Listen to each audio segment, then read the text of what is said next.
Diascofoot, le miroir du football de la diaspora congolaise.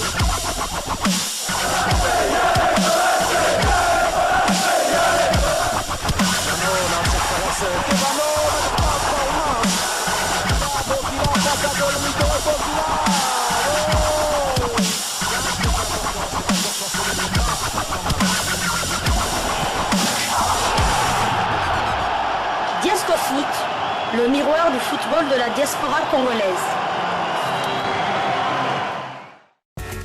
Vous êtes en train de suivre Diascofoot, les miroirs du football de la diaspora congolaise, la deuxième livraison sportive de Diascofoot du 27 août 2022. Elle va concerner essentiellement les bons résultats obtenus par l'équipe de Al Hilal du Soudan, de Florent Ibenge Kwangé et de Glody Lilepo Maccabi. Et pourquoi pas de jeunes Boulaïma, les gardiens, le préparateur des gardiens de cette formation de Al Hilal du Soudan.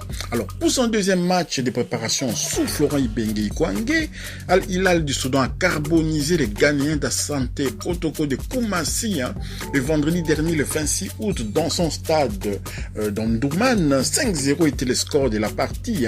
Une manita facilitée par le coaching de Florent Ibenge et surtout l'adresse chirurgicale de son attaquant congolais Glody Lilepo Maccabi, auteur d'un doublé et de 2 passes décisives. Depuis son arrivée au Soudan, Florent Ibenge suscite une grande admiration de la part des supporters d'Al Hilal. Tout voit Florent Ibenge comme le facteur X pour le retour du légendaire club soudanais sur les devants de la scène continentale. Il faut savoir que cette formation a misé 12 millions pour le recrutement et tout pour atteindre l'objectif de gagner la Champions League de la CAF.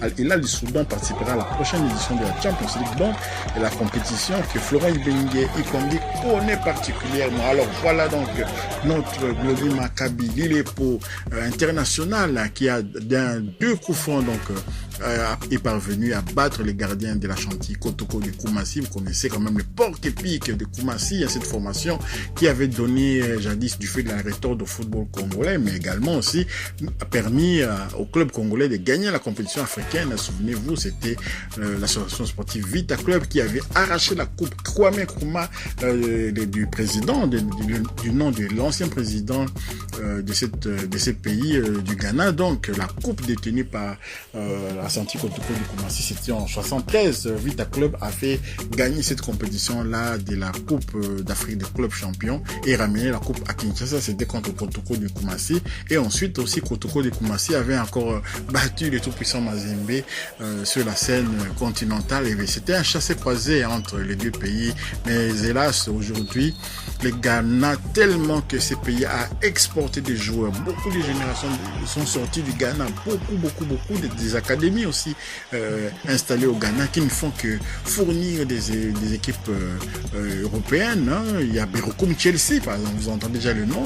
Il y a un Besiktas aussi là-bas toujours au Ghana. Beaucoup de joueurs sont sortis, surtout via leurs équipes d'âge qui ont participé à plusieurs coupes du monde comme ça, de U16 jusque même au niveau des Jeux Olympiques. Donc voilà. Les Ghana aujourd'hui a un grand problème, les viviers, la source est en train de se tarir et les clubs ghanéens ne parviennent même plus à figurer accéder aux phases de poule de compétition continentale. C'est vraiment triste que Kotoko de Koumassi puisse devenir un club banal comme ça, que même Otoyo de Oyo pourrait battre facilement des clubs comme le Sangaba Lingé, pourrait même battre cette formation de Kotoko de Koumassi. Mais félicitations quand même au Florent Ibenge qui poursuit quand même la préparation. Vous devez savoir que cette équipe d'Ashanti Kotoko de Koumassi venait de transférer justement un joueur à cette formation de Al Hilal du Soudan. Et donc, quelque part aussi, c'était pour honorer ces contrats-là avec entre les deux parties. Donc, la recette de ces deux matchs-là, quand même, a apporté $45 000, selon à peu près, selon ce qui a été communiqué. $45 000 des recettes. C'est quand même pas mal pour des matchs de préparation.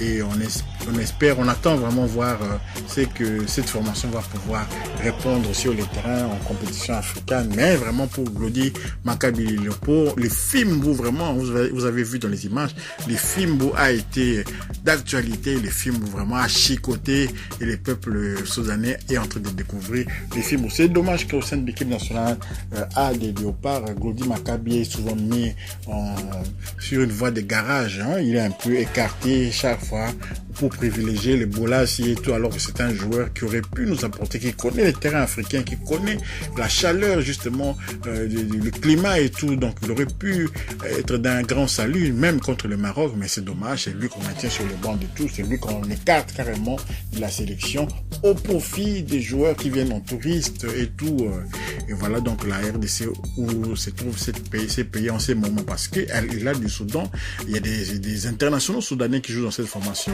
qui étaient face aux Léopards et qui nous ont battus. Donc voilà ce qu'on pouvait dire à propos de cette rencontre entre amicales, justement.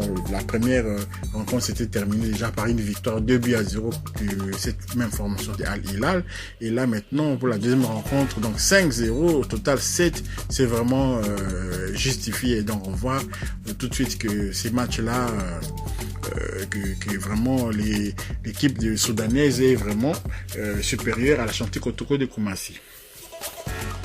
Voilà, deuxième sujet pour cette deuxième livraison sportive qui sera quand même consacrée qu'à ces deux sujets-là. Justement, maintenant, on va parler des Léopards U23. Léopards U23 qui prépare les éliminatoires de la CAN U23, justement, qui va se dérouler au Maroc. Et cette CAN U23 sera peut-être qui va permettre de se qualifier aux Jeux Olympiques de Paris. Donc, c'est pas rien. C'est la RDC, vraiment, ça doit motiver bien des joueurs de pouvoir jouer ces Jeux Olympiques de Paris, que ce soit les locaux que les binationaux. Donc voilà, Raoul Shungu va conduire la sélection U23 de la RDC aux éliminatoires de la CAN, de la spécialité dont la finale aura lieu au Maroc.